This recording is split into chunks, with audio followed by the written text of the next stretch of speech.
And our Nigeria Super Sand Eagles have been drawn against Ghana in the second round of the 2026 Beach Soccer Africa Cup of Nations qualifiers.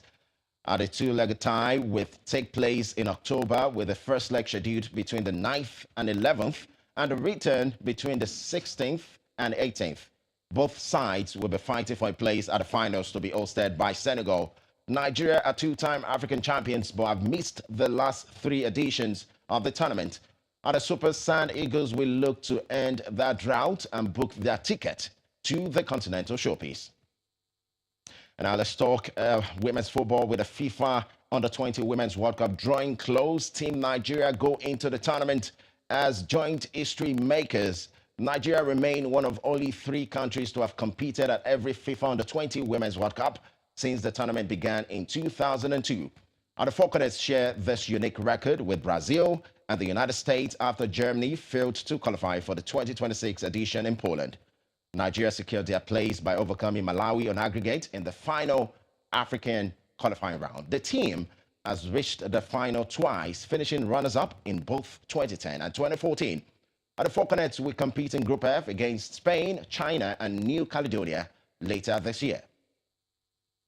And now time to talk tennis. We're talking US Open this morning. Serena Williams and Carlos Alcaraz mixed doubles campaign at the US Open came to an end in the quarterfinals. They faced Belinda Bencic of Switzerland and Flavio Cobolli of Italy, who proved too clinical. Bencic and Cobolli took the opening set in a tie-break 5-4 before racing through the second 4-1 to complete a 55-minute victory. Defeat closes Williams' first competitive appearance since 2022, while Alcaraz continues building match fitness after his lengthy wrist injury layoff ahead of the singles draw. All right, we're still talking about the U.S. Open this morning. Novak Djokovic and Aryna Sabalenka's mixed doubles campaign at the U.S. Open has ended. The top-seeded pair, combining 28 Grand Slam singles titles between them, were beaten by doubles specialist Katerina Siniakova and Henri Patton. Djokovic and Sabalenka took the opening set 4-1 and lost the second 4-2 before being dominated 10-2 in the match tiebreak. Siniakova sealed the victory with an ace on match point against the 24-time major champion. The early exit removes one of the highest profile pairings from the revamped mixed doubles events staged ahead of the singles main draw. And that's all we can take this morning. Thanks for being part of RBN Sport today. Join us next time. I'm Sheyi Bamishile. Good morning.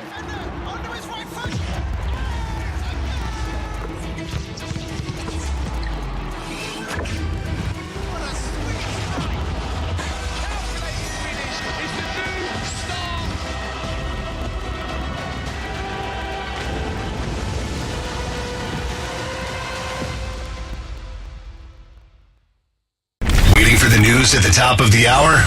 Don't worry, you can now get the news as it breaks. Download the Real Broadcasting Network free mobile app for Android, Play Store, and web to get breaking news alerts as the news breaks. Also, get more detailed perspectives on all major news reports when you visit our website, realmediang.com. We the people, this is real.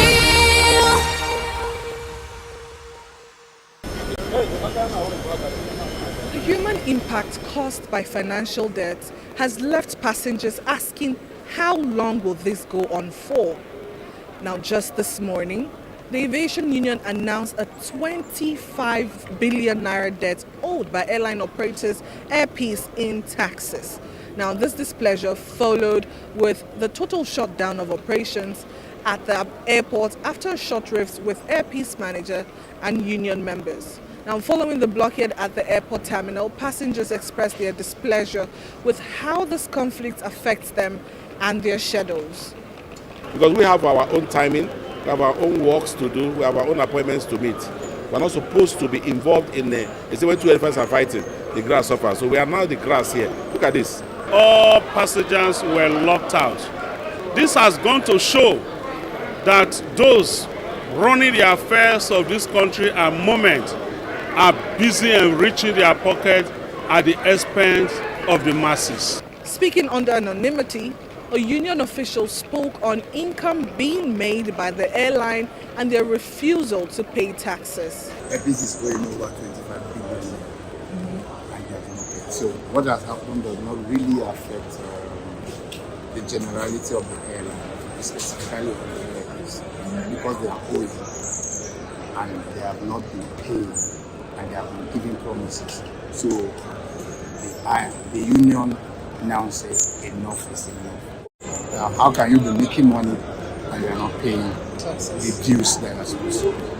So that's what. So the money is to the tune of 25 billion, and they have not even paid anything.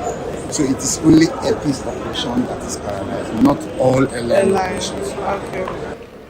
Passengers at the affected airlines were redirected to Terminal 2 with the request to purchase new tickets from other airline operators. Now, with other airlines in operation, the question remains, will the affected parties be able to resolve this issue, and will there be better management measures for passengers in the future? Well, from the Nnamdi Azikiwe International Airport in Abuja, Dorothy Monday, RBN News. We the people, this is real. You can always set the agenda here on the Real Broadcasting Network. See it, record it, and share it with us via the free Real Broadcasting Network mobile app for iOS and Android. It's simple. See it, record it, and share it to see it make news headlines. It is Real Broadcasting Network. We the people.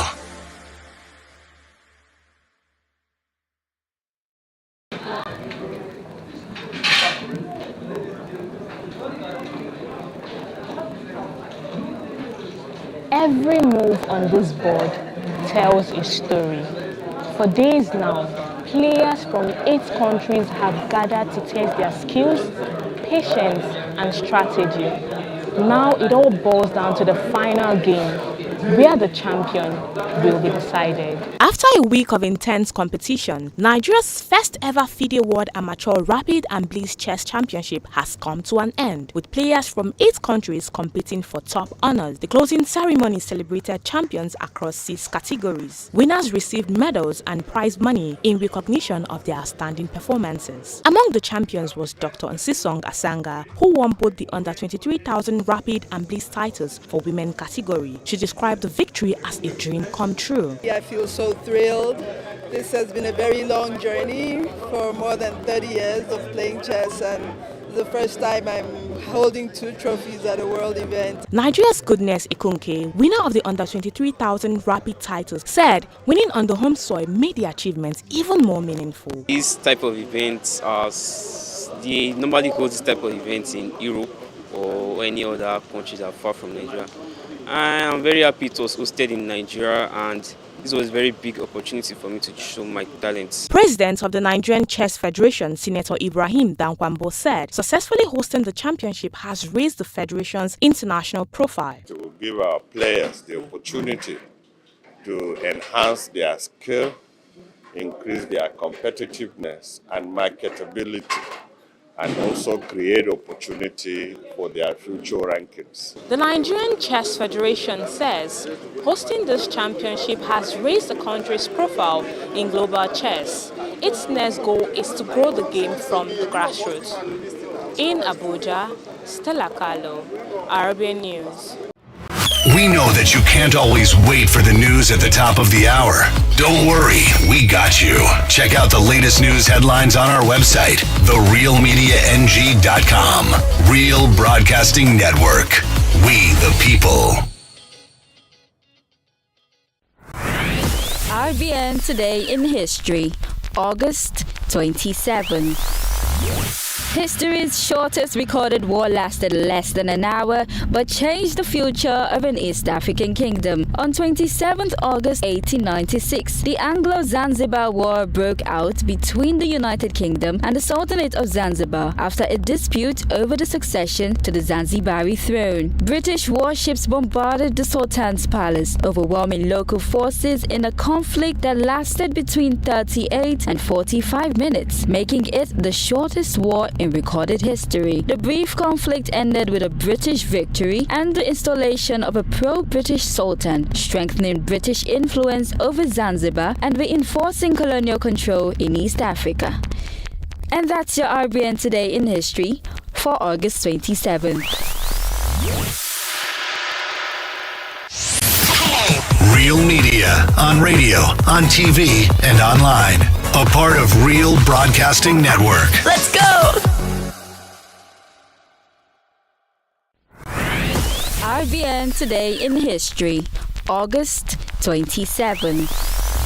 Nigeria witnessed one of its most significant changes in military leadership as power shifted without bloodshed. On 27 August 1985, Ibrahim Babangida, then a Major General, led a bloodless palace coup that removed Muhammadu Buhari from power. The coup was carried out by senior military officers who accused Buhari's administration of economic mismanagement, political rigidity, and failing to address the country's growing challenges. Babangida subsequently assumed office as military president of Nigeria, ushering in a new era marked by economic reforms, political transition programs, and policies that would leave a lasting impact on Nigeria's political history. And that's your RBN Today in History for August 27th.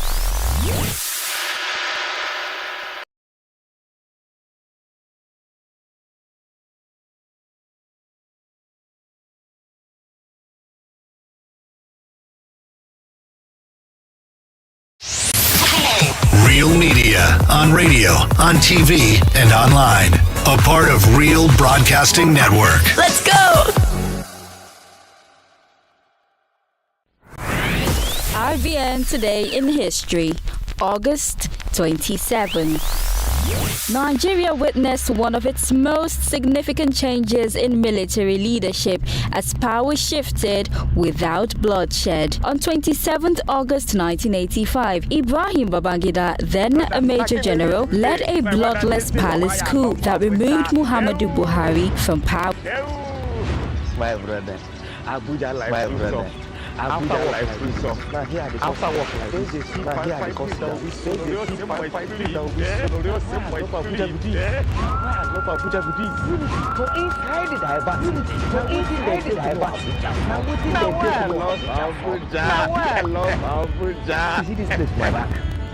this place, my back. You don't know who will change your life. You don't know who will go meet who will change your life. My brother, this is why I love Abuja. But the real reason will make me like Abuja. Now because of real 99.3, where if you say, who they choke mouth on top of real talk, and not really people, and all of us will gather together to take for choke mouth on top of really matter.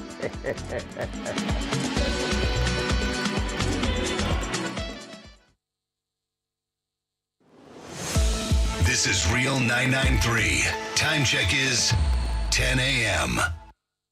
From our global news center, we bring you the latest happenings on the real news.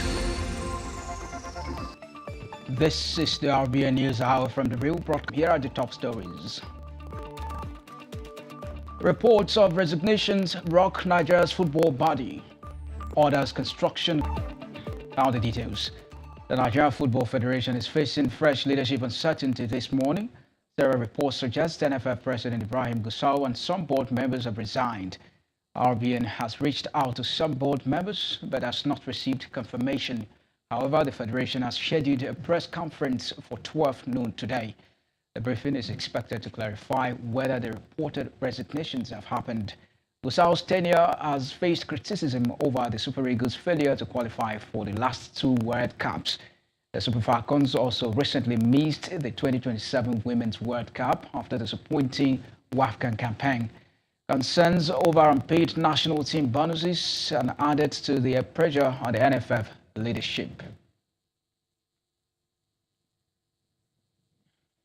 And on to give us more perspective on the crisis rocking the Nigeria Football Federation, we are joined by sports analyst Mr. Ufoma Egbamuno. Thank you for joining us, Mr. Ufoma. Thank you for having me. All right, so first off, we can hear some, talks on the ground that, the reason why these people are being investigated, after all, is because they have performed poorly. But what more can you tell us about the issues that the Nigeria Football Federation is facing? Well, there are actually so many issues bedeviling the Nigerian Football Federation as we speak. Let's start from last year, where the Nigerian national male team, the Super Eagles, actually failed to qualify for the World Cup. Now, quite a number of Nigerian fans were really, really angry after that. To make matters worse, we've also had other national teams on the 17, on the 20, failed to reach some tournaments here in Africa or World Cup tournaments. Now, to make matters worse, the performance of Nigeria's female national team, talking about the Super Falcons, they just ended Africa Women's Cup of Nations, was just not good enough. For the very first time in history, the team failed to reach the World Cup. And for the very first time in history, the team did not reach the semi-finals of the World Cup. Now, that, of course, led to the NFF setting up a committee led by former under-17 national manager Fani Amun. And see that every which one of them to be there so that he can be somebody that would inspire people to come to the stadium. The partnership marks a major commercial step for the NPFL, with expectations that the increased investments will improve player welfare, boost visibility, and help position Nigerian football for a stronger presence on the global stage. From the Continental Hotel in Abuja, Hakeem Hamzat, RBN News. And this is the RBN News Hour. Still ahead, Umahi orders company of Benin Asaba Road project. More on that after the break.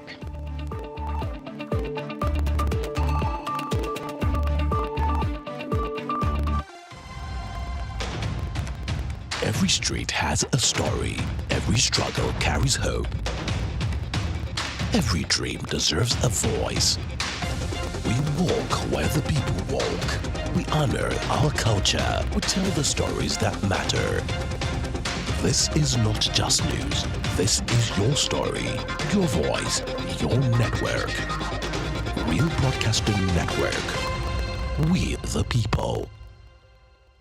From our global news center, we bring you the latest happenings on the real news. Thank you for staying tuned. Our President Bola Tinubu has urged the management of Nigeria LNG and NLNG to maximize the value of Nigeria's gas reserves. He gave the charge when he received the board and management of NLNG, led by its managing director Adeleye Falade, at the State House.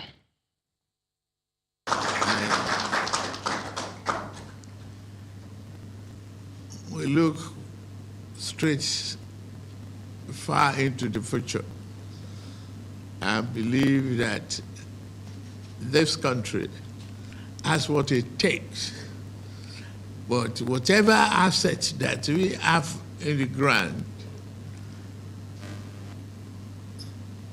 is nothing unless it's brought up to service the economy, the people, and realization of a good return on investment. So, to achieve this, President Tinubu says NLNG must work harder and focus on delivering greater benefits for Nigerians. I don't see any other way to slice it but to work hard to encourage and incentivize your team to achieve more for the country. I think that is the primary focus. But just think of people. Entrepreneurs. Why are these MSMEs important to us? Because they continue to provide jobs and livelihoods, like all of the speakers who have been here have said. Production and value chains, there's a lot of conversation around local production. Import substitution, we're already beginning to see that, especially because of the exchange rates. Director of the Industrial Development Department at the Federal Ministry of Industry, Trade and Investment, Olumiyiwa Ajayi Ade, says the success of the reversed policy will depend on effective implementation and coordination among stakeholders. You see, that is intended to support MSMEs effectively must reflect the experiences, challenges, aspirations of those operating within the MSME ecosystem. Earlier, Acting Director of Policy, Planning, Research and Statistics at SMEDAN, Philip Udoch, notes that the new framework would place greater emphasis on digital transformation, productivity and measurable outcomes. We are placing stronger emphasis on productivity, competitiveness and the ability of Nigerian businesses to compete regionally and globally. Speaking with RBN on the sidelines of the workshop, National President of the Nigeria Association of Small and Medium Enterprises, Tio Nnorum, called for legal backing for the policy. Honestly, I was looking at this policy from the point of giving it a legal bite, so that it be enforceable, so that the governors, the local government chairmen will see and understand how important MSMEs are in Nigeria. Nigeria's proposed national